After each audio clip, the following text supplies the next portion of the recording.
My mother-in-law looked directly at my 7-year-old daughter and said, "Sweetheart, you need to understand something. You're not really part of this family." For a second, nobody moved. We were sitting around Linda's Thanksgiving table in Columbus, Ohio. The room was warm. The food was still steaming. Football was playing quietly in the living room, and somehow that made what happened worse. Because nobody expected a peaceful family dinner to become the moment my daughter learned that some adults could smile while breaking your heart. Ava looked at Linda. Then she looked at me. What did I do? Linda gave a small, uncomfortable laugh. "Oh, honey, nothing. I just mean, you know." No, I knew exactly what she meant.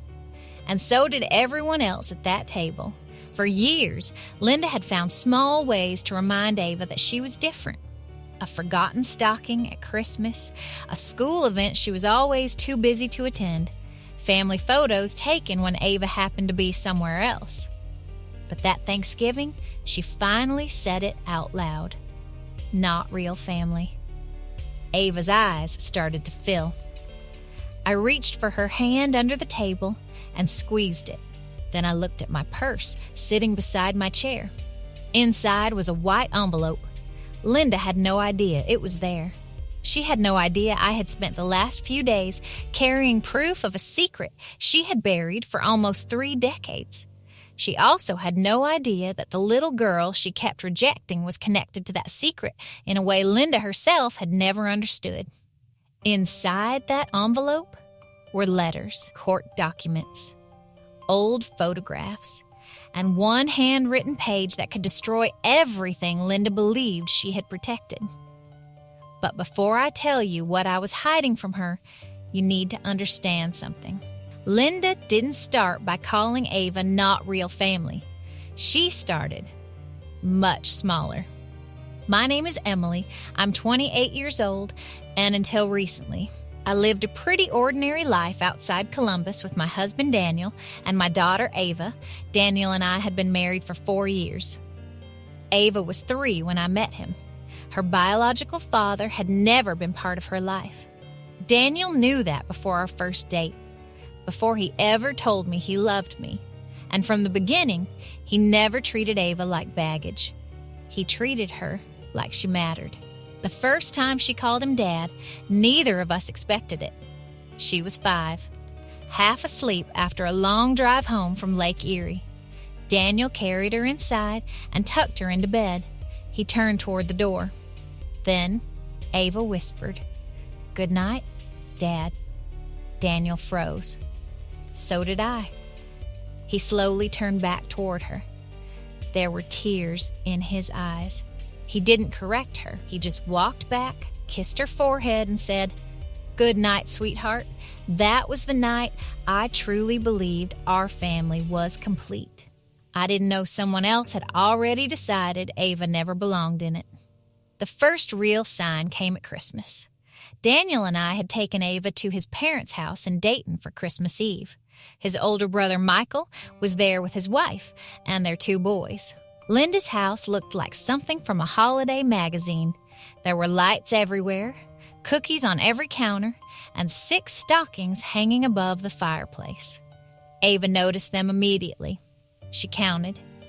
Then she looked up at me. "Where's mine?" My stomach dropped. Linda came out of the kitchen holding a tray of cookies. "Oh, sweetheart," she said. "I didn't know what to put in one for you." Ava stared at the other stockings. "They have candy." Linda smiled. "Yes, but those have been here since the boys were babies."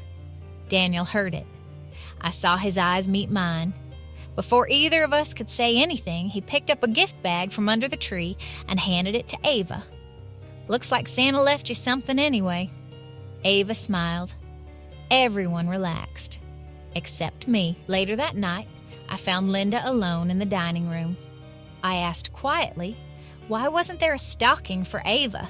She sighed. "Emily, don't start. I'm asking you a question." And I answered it. "No, you didn't." Linda folded a napkin slowly. Then she looked at me. "She's a sweet little girl." But she wasn't born into this family. I don't understand why you expect me to pretend she was. I remember standing there, completely still, because suddenly, years of small moments made sense. The birthday cards, the missed recitals, the photographs, none of it had been an accident. You know Daniel considers her his daughter, I said. Linda's expression barely changed. That's Daniel's choice. She calls him Dad. Again, Linda said, his choice. There was something about the way she said it that stayed with me. Cold, almost dismissive, like Ava was a problem Daniel had created by loving her. I should have told him everything that night.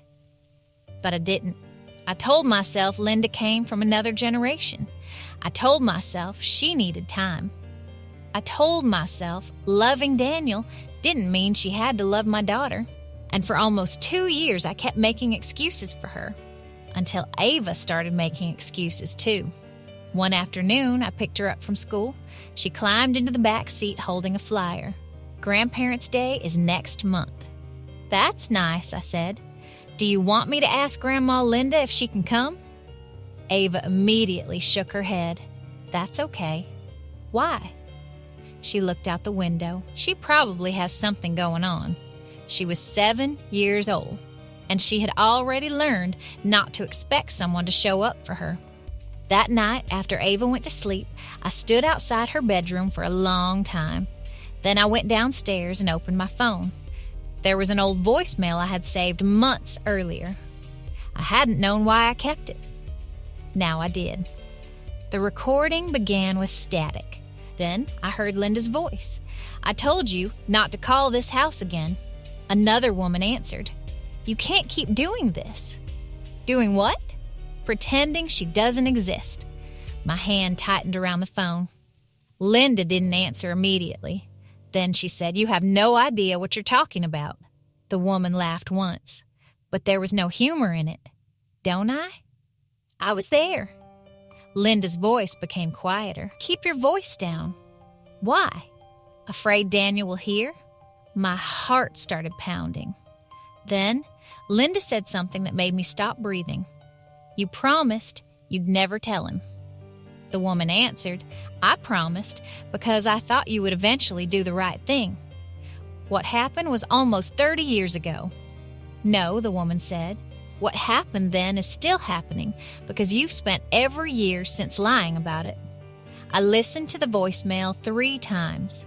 Then I heard the woman say, you keep telling people blood makes a family. Linda snapped, it does. The woman answered, then maybe Daniel deserves to know whose blood he actually carries. The recording ended. I stared at my phone. I should have played it for Daniel immediately. Instead, I convinced myself it might mean nothing. I was afraid of being wrong. Afraid I would destroy his relationship with his mother over something I didn't understand. So I waited. And waiting was my mistake. 3 weeks later, Linda came to Ava's school play. Ava had been practicing for a month.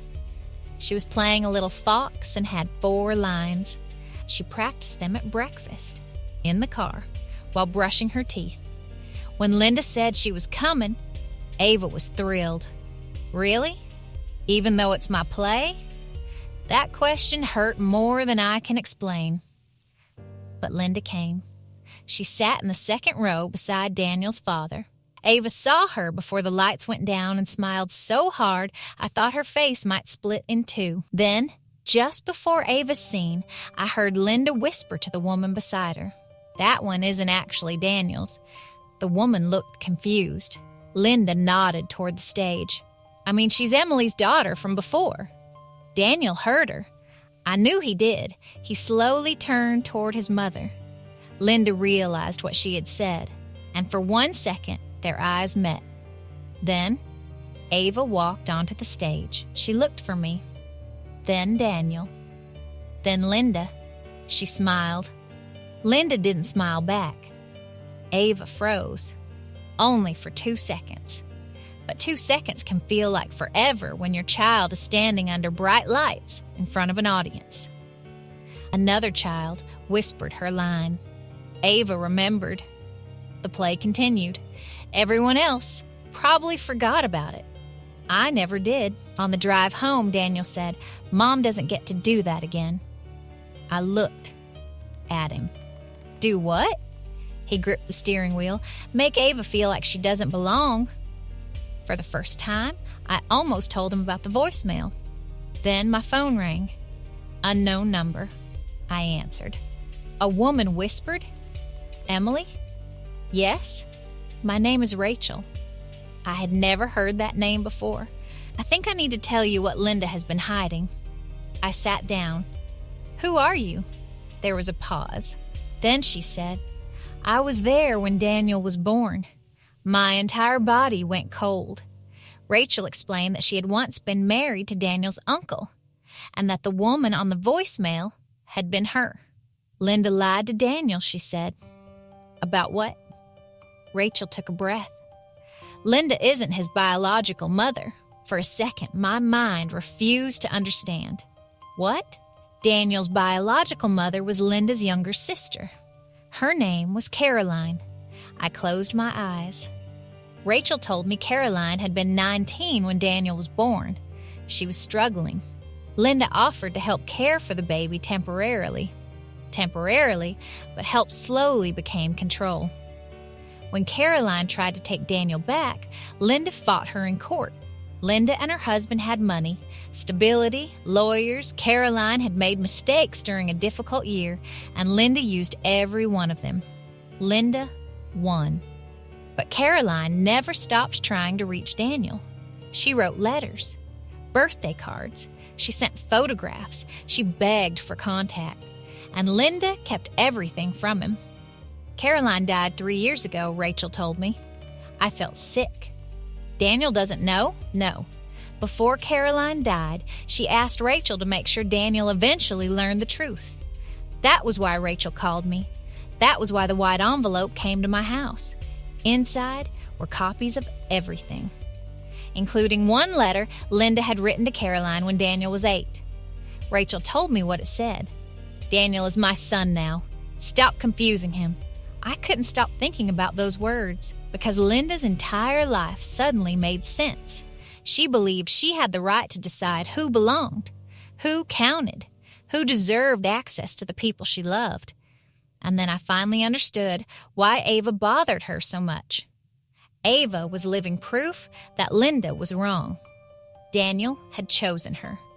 No shared blood, no permission from Linda, no legal battle, just love. If Ava could become Daniel's daughter because he chose her, then Linda's obsession with blood had never been about family. It had been about control. 2 days after Thanksgiving, Linda came to my house. She didn't call first. I opened the door, and she stood there holding muffins. "Is Daniel home?" "No. Can I come in?" I should have said no.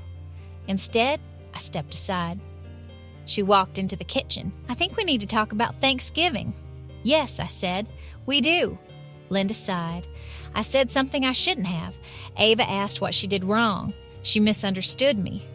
"No, you said exactly what you meant." Linda's face tightened. "She's a child, Emily." "Exactly." For a moment, neither of us spoke. Then, Linda said, "I love Daniel." "This isn't about whether you love Daniel. Everything is about Daniel." The words came out so fast she seemed surprised by them. I looked toward my purse. The white envelope was inside, and Linda's eyes followed mine. Just for a second. But I noticed. "What are you looking for?" I asked. "I'm not. What are you afraid I know?" The color drained from her face. She stepped closer. "What have you been told?" That was when I knew. She knew there was a secret. She just didn't know how much I had. I reached for my purse. Linda whispered Emily. Then I pulled out the white envelope. "What is that?" she asked. I stared at her. What should it be? Before she could answer, the front door opened. Daniel was home. "Mom?" Linda immediately changed. Her shoulders relaxed. Her voice softened. "My sweet boy." She hugged him. Daniel smiled. And I thought about Caroline all those years. All those letters, all those birthdays she had missed. I looked at Daniel, then at Linda. Actually, I said, we need to talk. Linda's eyes widened. I almost opened the envelope. Then I saw Ava sitting quietly on the stairs. Listening, I closed it again. No, I said. Linda exhaled, but I walked to the door and opened it. Not in front of Ava. You need to go. That night, after Ava was asleep, I put the envelope on the kitchen table. Then I played Daniel the voicemail. I watched his face change. Confusion, disbelief, fear. When it ended, he looked at me. What is my mother hiding? I placed Rachel's number beside the envelope and quietly said, I think we're about to find out. Rachel met us 2 days later. She brought a folder. Inside were photographs, court documents, and 28 years of letters. Daniel picked up the first photograph. A young woman was lying in a hospital bed holding a newborn baby. Caroline, his biological mother. Rachel explained everything. Then Daniel opened one of the letters. It had been written when he was 10. He read it silently, then handed it to me. There was one line I will never forget. I don't know if you'll ever see this, but I have never stopped loving you. Daniel covered his face. He didn't cry loudly. He just sat there, silent, as if he were grieving an entire lifetime at once. Rachel finally said, Linda loved you. I believe she did. Daniel looked up. Then, why? Rachel's eyes filled with tears because she confused loving you with owning the right to decide who else was allowed to love you. 3 nights later, Daniel invited Linda to our house. No Thanksgiving dinner, no holiday decorations, no excuses, just the kitchen table. The letters were between them. Linda stared at the first envelope. Daniel asked, Did she write to me? Linda closed her eyes. Yes, how long? Silence. Daniel picked up another letter. This one is from when I was 8. Another 12, another 17, his voice broke. How many did you hide? Linda began to cry. I was protecting you. From my mother? She was unstable. She was 19. You don't understand what she was like. Daniel stared at her. No, I don't. Because you made sure I never could. Linda looked at me. You did this. I shook my head. No, you did. Then Linda looked toward Ava's bedroom, and she said the words that finally destroyed the lie she had spent her life protecting. She isn't your real daughter. Daniel stood up. Linda looked surprised. Maybe she thought she could still use blood to win. She's not your blood, Linda said. Daniel looked at the letters on the table. Then he looked at her, and for a second, the entire room was silent. She's my daughter, he said. Linda shook her head. Not by blood. Daniel picked up the oldest letter, the one written by the woman Linda had hidden from him for 28 years. Then he looked directly into his mother's eyes. Neither was I. Linda stopped breathing. Nobody said anything. Nobody needed to, because suddenly every cruel thing she had ever said about Ava came back to her. Every time she said blood made a family. Every time she reminded Ava she was different. Every time she acted as though love needed her permission. It had all been about the same thing. Control, but Ava had become the one person Linda could never explain away. Daniel loved her. He chose her. And that choice proved what Linda had spent her entire life refusing to accept. Blood can make you related. It cannot force you to be family. Linda began crying. Please don't take him away from me. Daniel's expression changed. And honestly, that was the moment I felt saddest for her, because she still didn't understand. Nobody was taking him away. She had spent years pushing the truth away herself. Daniel put the letters back into the folder. I need space. Linda whispered Daniel. He looked at her. You taught me something. She waited. Family isn't the person who claims you. It's the person who tells you the truth, even when the truth could cost them everything. Then he walked toward Ava's room. A few minutes later, he came back holding her hand. Ava looked confused. "Are you and Grandma fighting?" Daniel knelt in front of her. "No, sweetheart." She looked at me, then back at him. "Did I do something?" "My heart broke." "No," I said. Daniel pulled her close. "You never have to earn your place in this family." Ava's eyes filled with tears. "Even if I'm not real family?" Daniel held her tighter. "You are my real family." And this time, nobody could take those words away from her. We didn't see Linda for several months. Daniel started therapy. He read every letter, every card, every piece of his life that had been hidden. One afternoon, Ava found him looking at a photograph of Caroline. She climbed into his lap. "Is that your first mom?" Daniel smiled through tears. "Yes." Ava studied the photograph. Then she said, "I think she loved you." Daniel kissed the top of her head. "I think she did too. We couldn't give him back the years he lost, but we could stop losing more." And I learned something too. For years, I thought keeping the peace made me a good wife. I thought staying quiet protected my family. But silence doesn't protect people from cruelty. Sometimes it just gives cruelty more room to grow. So if you were in my place, I want you to answer honestly. The moment you discovered those letters, would you have told Daniel everything immediately, even if you knew it could destroy his family? Or would you have waited, hoping there was another way? Tell me what you would have done in the comments. And if stories about hidden family truths, painful choices, and secrets that change everything stay with you long after the story ends, welcome to Calm Family Secrets. Because sometimes the quietest families are hiding the loudest secrets.